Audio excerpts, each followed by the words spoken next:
So they start their business from their own perspective. What do I love doing? Which was my drumming business, right? What do I love doing? How can I do more of that? Wasn't successful because the world doesn't reward you for being happy. The world rewards you for creating something that makes other people happy. So that's the biggest thing. It's just making sure you've got something that the market actually wants and needs. If you're just another drop shipping store selling stuffed toys, you are going to fail. There is no SEO hack that is going to save you, because if people want stuffed toys, they know where to get them. If you're going to sell stuffed toys, you need to come up with an angle. You need to have something that's different and valuable about you.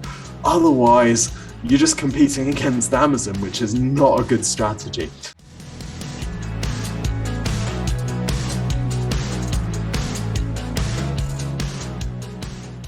Well, today's guest is the CEO of Exposure Ninja, and he calls himself a digital marketing geek.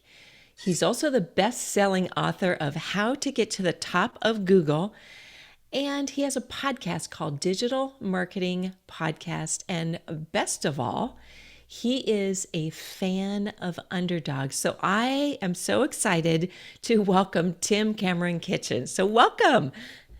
Thanks, Kathy. I'm really excited to be here with you. Like I said, I'm super excited to have you here. So I want to start, I guess, going through a little bit of your history.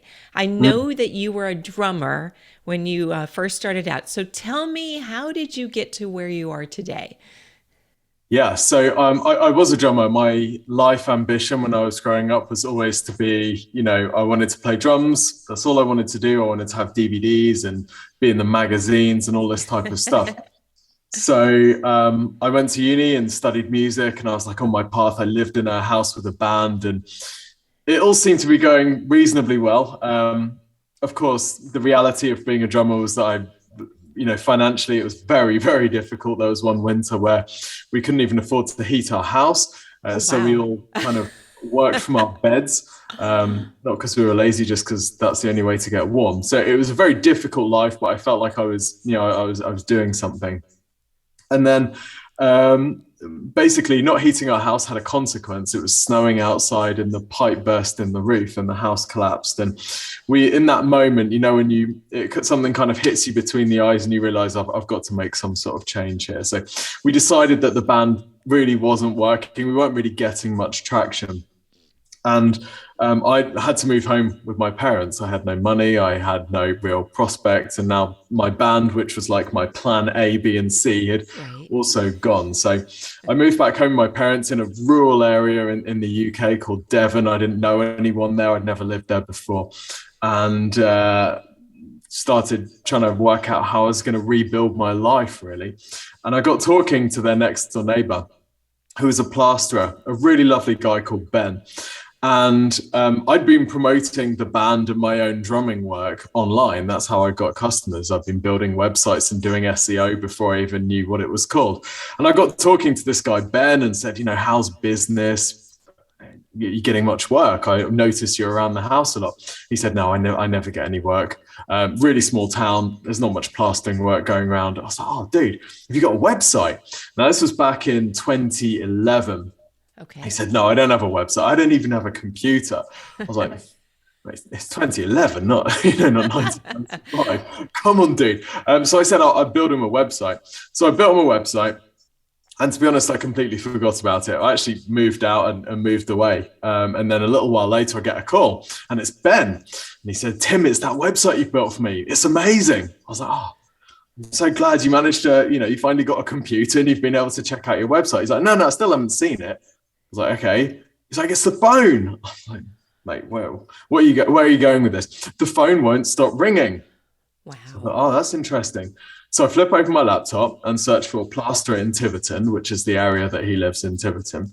And lo and behold, he was at the top of Google with this tiny little website that I'd built with a cracked WordPress theme. And I'd done a bit of my SEO stuff, but I completely forgot about it.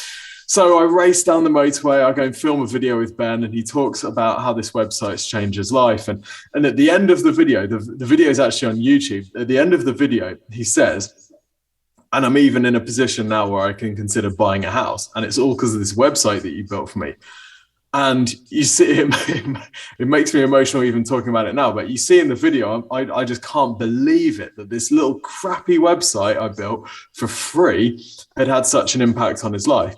So in that moment, my drumming career ended and my digital marketing career began, because I'd never done anything that had such an impact on someone's life. And I was completely hooked.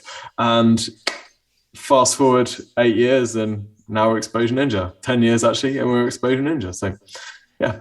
No, that's amazing. I mean, that kind of really brings it to a point that, when you can do something for somebody else and change their life, isn't that like the biggest juice? And I think that's why so many of us are in business, because we know that we can make a really big difference in somebody else's life. So I love that story. When I read about it, I was like, oh my gosh, we have to talk about that. And we definitely have to talk about it, because it's all about the customer and really making a difference in their life. So I want to ask you, I guess this is not a simple question. So, what is digital marketing? Because I know that's your specialty. So, tell me about that. Yeah, I think it's not a simple question. It probably should be. We define it as basically getting leads and sales through your website. That's what we do for our clients, and that's everything that we focus on. So I think a lot of digital marketing, and we have these conversations internally, a lot of digital marketing is about like visibility or brand awareness and stuff like this. But at the end of digital marketing that we are, which is we're not focusing on the really tiny businesses, but we're focusing on the businesses where we can, change people's lives. So where we can, double or triple a business. Like those are the sorts of clients that we love working on. We're not up for like adding 0.01% impression share to Coca-Cola. That's meaningless to us. That doesn't excite anybody. We like to, have a big impact. And if we're going to have a big impact, it's all about brutally, it's about money. It's about, the reason that Ben was so exciting is that he could consider buying a house because of the website. If it was just, I've had 40,000 impressions on Instagram from people in the country, or I've had a viral TikTok. Well, that's cool, but it's not going to make a big difference. So for me, digital marketing is about finding how to get in front of your target audience online and make them actually want to do something with you, make them want to take the first step in the whatever your sales process is. That's what it should be about anyway. Okay, that's actually really important, obviously. So you had written a book called How to Get to the Top of Google. Is that the title of Yeah, it? that's right. So I want to know, how do you get to the top of Google? Well, it's pretty simple, really. There's three main things: content, links, and then something called rank brain. So content is basically making sure you've got enough content on your website, and that content is talking about the topics that your audience is searching for. So if I'm searching for a plaster in Tiverton, on that website, there needs to be lots of information about plasters in Tiverton. But I might also be searching for something like, I don't know, repairing damp, or why my paint is peeling, right? So there might be related topics, which the solution to that question might be that I need to get my room replastered, but I might not know that I need a plasterer yet. So you've got these different types of search intent, as we call them, and it's important to make sure that you've got content on your website which targets all of those different topics. So that's basically the website aspect in a nutshell. The other part is links, making sure that you've got other websites linking to your website and that these websites are authoritative and they're relevant in your topic. So if you've got links coming from, the School of Plastering and the trade bodies and stuff like this, good news. Google's going to look at those links and say, you're an authority on this topic. I know you. If you've got links from junk websites, then they're not going to have so much impact. And then rank brain is the other kind of, ranking factor, if you like. Content links and rank brain, these are the top three ranking factors. There are over 200, but a search quality guy from Google, Andre Lipatsev, said content links, rank brain, these are the main three. Rank brain is basically Google understanding what people mean when they search for something, because we all do that search on Google where we put something in and we're like, oh my gosh, did I really just search that? What's that song that goes boo boo doo doo doo? Rank brain is how Google works out what you're trying to say, even though you're total weirdo and you're not able to use this tool properly. So yeah, content and links are the things that we focus on mainly though. Okay, so I'm just curious about the links. So let's Mm, say that you're a newer entrepreneur. You have a lot of experience doing what your passion is, but you may not have those links. So, how do you get those links? yeah. So let's say that well, let's make up an example. What sort of example business could we use, Kathy? What might this entrepreneur be doing? Let's see here. They could, maybe they're, I don't know, a yoga studio or something like that. Perfect. So let's say they're a yoga studio. So what they might do is they might write something like an ultimate guide to yoga on their website, and they might talk about yoga for stress relief. They might talk about yoga for flexibility and overall health, and they'd have all these like subtopics that they spend some time getting their thoughts on a page and thinking through what their kind of manifesto is, if you like. So once they've got those guides and they've, written some good information, over time, you will actually just naturally pick up some links to this sort of content if it's really good. Maybe you film some videos with some suggested yoga poses and you have some interviews with different people, stuff like that. So you make it really good. You will just pick up naturally some links. But in the early days, you don't want to rely on just naturally picking up links. That's all well and good for the large sites. For a smaller site, what you want to do is you actually want to go out to people and do some outreach. There's a few different ways that you can do this. One of the most impactful, one of the highest leverage ways of doing this is to look for journo requests and PR requests. So you Okay. can go on Twitter and search for a couple of hashtags, hashtag journo request and hashtag PR request. You can also use services like Help a Reporter Out, where you just sign up. And what will happen is when a journalist needs to write about a particular topic and they need a source, they need an expert to reference, they will go to Help a Reporter Out or Response Source, or they'll go on Twitter and search hashtag journal request. I'm looking to talk to a health expert to talk about, the impacts of lockdown on our lifestyle, for example. Now, you might see that as a yoga expert and say, yeah, do you know what? I could give a perspective on that. And then you might write back to them and say, hi, I'm a professional yogi and the impact of lockdown on lifestyle means that people aren't getting so much exercise. They're hunched over their computers. They have suboptimal desk setups at home rather than go to work. Lots of people are working from their beds. And it's really important that people stretch at the end of the day so that blah, blah, blah, blah, blah. And what happens is these journalists will be writing for good quality publications. Now, I've been featured in Forbes, I've been featured in national newspapers, sites all over the world. I've been on local radio, national radio, just from replying to tweets in this way, giving people my hot take. And when they include your hot take on their website, they will also include a link back to your website. So you can do worse than to just check hashtag journal request, hashtag PR request every day, a couple of times a day if you're a real geek like me. And when you see something that's relevant, jump on it. You've got to be quick because a lot of these people are getting lots and lots of submissions. But the good news is that there are so many of these and some of them write for the real top tier publications. So you can get featured in, some people will pay thousands of dollars to get featured in Forbes. You don't need to do that. Just respond to these journal requests. That is really, I have actually never heard of that. I had no idea. So that, There we I hope go. everybody's listening to that because that's a really, really great tip. So, what do you see entrepreneurs like? What's a big mistake that you've seen people do in digital marketing? Yeah, so actually the biggest mistake, and I was talking to someone about this yesterday, the biggest mistake is they think that the solution to their problem is more traffic, right? So we do SEO for people and we build websites for people. And often people will come to us saying, we need SEO. We've got this new business, we've got this idea. We need traffic to our website. And often when we look at the website, we think the last thing that you need is more traffic. You could drive millions of visitors to this thing. It wouldn't convert. And usually the reason that it wouldn't convert is either because there is some fundamental flaw with product market fit, right? Okay. They've taken a shortcut. They haven't come up with a business. They haven't come up with an idea that people actually want.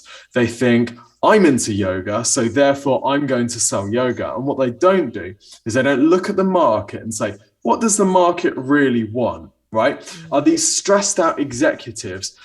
They don't think that they're looking for yoga, but actually, if I can talk in their language, I could sell them something at a higher price point because it might impact their productivity and their profit. So maybe I'm going to create a yoga for high stress executives, right? So they start their business from their own perspective. What do I love doing? Which was my drumming business, right? What do I love doing? How can I do more of that? Wasn't successful because the world doesn't reward you for being happy. The world rewards you for creating something that makes other people happy. So that's the biggest thing. It's just making sure you've got something that the market actually wants and needs. If you're just another drop shipping store selling stuffed toys, you are going to fail. There is no SEO hack that is going to save you, because if people want stuffed toys, they know where to get them. If you're going to sell stuffed toys, you need to come up with an angle. You need to have something that's different and valuable about you. Otherwise, you're just competing against Amazon, which is not a good strategy. So that is number one. It's not really a digital marketing thing, but it's kind of pre-digital marketing. Okay. Okay. Wow. Okay. Um, what about social media? Should as entrepreneurs, a lot of times there's so many things that you need to do, and they need to potentially, everybody says get on every single platform and post every day and do all of that. So, do you think that that's like realistic, or I mean, should you focus on like one and get that Yeah. one really like have that, concentrate on that and really make it work, and then maybe move on to a different one? Or what do you think? Yeah, there's so much conflicting advice, isn't there? Like you think, Mm-hmm. oh, I've got to post 4 times a day on TikTok. I've got to post 3 times a day on Instagram. I've got to keep my stories going. I've got to post on Facebook. I've got to build a group. I've got to build a discussion board on LinkedIn. I've got to be making sure I'm posting, and I need to do natively on all of these. Then I need to film my vlog, and you're like, well, I'm also trying to run a business, so one of these is going to have to give. So maybe Right. I'm just, it's the Glassbox CEO. The Glassbox CEO spends all their time posting and none of their time doing any work, and subsequently they fail. So I think there definitely has to be a balance here, and for me it's about leverage. So finding the channel that most of your customers are on. I've Mm-hmm. seen advice from people that say, if you're really into TikTok, you're going to post the best stuff on TikTok, so you should spend your time on TikTok. But if your audience isn't there, and if your audience isn't going to be there for 3 years, then it's absolutely pointless. You're just shouting into a black hole, hoping that by the time your audience arrives, you're still going to be big enough, but you're probably going to have burnt out and given up by then anyway. So I would focus on, first thing to do is, are there businesses in your space that are making use of social media effectively? We have businesses ask us that they might be these huge like electrical equipment retailers, and they want to go on TikTok or they want to go on Instagram. And we look at the space and it's like no one wants to buy an air conditioning unit because they're following someone on Instagram, right? Mm-hmm. I mean, maybe there's an angle there, but it's completely untested. It's totally unproven. Meanwhile, on Google Ads, which is totally boring and it's not sexy and nobody, gets really excited about Google Ads, but there are thousands of millions of people purchasing electrical air conditioning units every day. So why are you competing over here just because you've watched a video on YouTube telling you that you need to be spending all your time on social media, rather than doing the thing which is proven and demonstrable of increasing your business? So I think there's a bigger question of always spend your time focusing on the things which are leading to success for businesses like yours. You don't need to be, on TikTok if that's not where your audience is. If social media is, if there are proven tracks through the snow in social media for businesses like yours, or people in your space, or people that are solving the same problem, then by all means spend some time on social. But again, where you focus has to be on, where are these pockets of customers and how can I find them? Don't just go, oh, what do I love? Well, I love TikTok. Yeah, but if my audience is 60 plus execs, well, Mm-hmm. TikTok's going to be a complete waste of time. All I'm going to get is loads of engagement from younger people that's not going to move the needle on my business at all, but they're going to give me vanity metrics about views, which make me think I'm smashing it. But at the end of the day, there's not going to be any money in the bank account. So that sounds like that really is the first step that any entrepreneur should do for any type of digital marketing, correct? Is Yes. figure out where your customer is. Yes. What sites do they go to? Yeah. We'd say always model your customer to the extent that you can have a conversation with them, right? And this can be difficult for like really early stage businesses. But a lot of what we do, I've done this personally for clients in the past, has been, talking to their actual customers. I remember talking to the customers for one particular business. They're a puzzle magazine. So they send out this magazine when they got all these puzzles in and people do them. And they didn't really know who their audience was. They had a very successful puzzle magazine previously, but this was like you pitched in a new angle, and they wanted to know where their digital marketing should go. So we said, right, let's talk to these customers and find out what they are. So I talked to them. And after I've talked to 5 of them, I realized I'm having exactly the same conversation every time. Right? These people, they're all like 45 to 60. They're female. Like 3 of the 5 were even called Jackie. They have exactly the same interests. Exactly the same purchase qualifying criteria. They liked exactly the same things. They didn't care about the quality of the pages. They cared about the fact they could win prizes in the puddle.